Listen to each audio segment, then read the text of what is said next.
ایک لمحے کے لیے سوچئے تو دل دہل جاتا ہے کہ یہ سب کیوں ہو رہا ہے۔ کیا یہ محض قدرت کی آفات ہیں یا ان کے پیچھے کچھ گہرا پیغام چھپا ہے؟ ان تمام واقعات کو دیکھ کر یہ سوال بار بار ذہن میں آتا ہے کہ کیا ہم خدا کی طرف سے ملنے والی وارننگز کو نظر انداز کر رہے ہیں؟ کیا یہ سب واقعات ہماری غفلت، لالچ اور خدا کی نافرمانیوں کا نتیجہ ہے؟ اس حقیقت سے انکار نہیں کیا جا سکتا کہ یہ آفات ہماری اپنی غلطیوں سے بڑھ رہی ہیں۔ ہم نے بے دریغ جنگلات کاٹے، پہاڑوں کو کھوکھلا کیا اور قدرتی ماحول کو تباہ کر دیا۔ اس کا نتیجہ یہ ہے کہ اب موسموں میں ایک غیر معمولی تبدیلی آ چکی ہے۔ ماہرین کے مطابق پاکستان کا اوسط درجہ حرارت بڑھ چکا ہے، جس سے گرمی اور سردی دونوں میں شدت آ چکی ہے۔ جب ہم درختوں کو کاٹ کر فطرت کے نظام کو خراب کر دیتے ہیں تو اچانک سیلاب، کلاؤڈ برسٹ اور لینڈ سلائڈنگ جیسے واقعات میں اضافہ ہو جاتا ہے۔ یہ واقعات ایک طرح سے قدرت کا رد عمل ہے جو ہمیں بتا رہے ہیں کہ ہم حد سے تجاوز کر رہے ہیں۔ قرآن مجید میں اس حقیقت کی طرف اشارہ کیا گیا ہے۔ خشکی اور تری میں فساد پھیل گیا ہے، لوگوں کے اپنے ہاتھوں کی کمائی کی وجہ سے، تاکہ انہیں ان کے بعض اعمال کا مزہ چکھایا جائے، شاید کہ وہ باز آ جائیں۔ سورہ روم آیت نمبر 41۔ یہ آیت واضح طور پر بتاتی ہے کہ جو فساد اور تباہی ہم اپنے ارد گرد دیکھ رہے ہیں وہ ہمارے اپنے اعمال کا نتیجہ ہے۔ یہ سب کچھ اس لیے ہو رہا ہے تاکہ ہمیں احساس ہو اور ہم اپنی غلطیوں سے توبہ کریں۔ قرآن اور حدیث میں ایسی نشانیاں اور واقعات کا ذکر موجود ہے جو انسانوں کی غفلت اور گمراہی کے باعث ظاہر ہوتی ہیں۔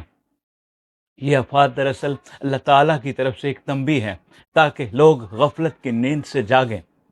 یہ واقعات ہمیں بتاتے ہیں کہ جب انسان اپنی حدود سے تجاوز کرتا ہے اور خدا کے احکامات کو نظر انداز کرتا ہے تو اس کے نتائج بہت سنگین ہوتے ہیں۔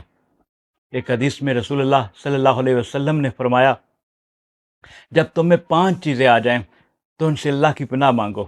جب کسی قوم میں بے حیائی عام ہو جائے تو ان میں طاعون پھیل جاتا ہے اور ایسی بیماریاں ظاہر ہوتی ہیں جو ان کے آباء و اجداد میں نہیں تھیں۔ جب لوگ ناپ تول میں کمی کرنے لگیں تو وہ قحط سالی، مہنگائی اور ظالم بادشاہوں کے عذاب میں مبتلا ہوتے ہیں۔ جب لوگ زکوٰۃ ادا کرنا چھوڑ دیتے ہیں تو ان پر بارش روک دی جاتی ہے۔ جب وہ اللہ اور اس کے رسول کے عہد کو توڑیں تو اللہ اور ان کے دشمنوں کو ان پر مسلط کر دیتا ہے جو ان سے ان کا مال چھین لیتے ہیں۔ اور جب ان کے حکمران اللہ کی کتاب کے مطابق فیصلہ نہ کرے تو اللہ ان میں آپس میں اختلاف ڈال دیتا ہے۔ سنن ابن ماجہ حدیث نمبر 4019۔ یہ حدیث آج کے حالات کی بالکل صحیح تصویر پیش کرتی ہے۔ آج ہم بے حیائی، ناانصافی، جھوٹ اور حق تلفی میں مبتلا ہیں۔ ان آفات کا بڑھنا دراصل اسی بات کا ثبوت ہے کہ ہم ان گناہوں کی طرف بڑھتے جا رہے ہیں۔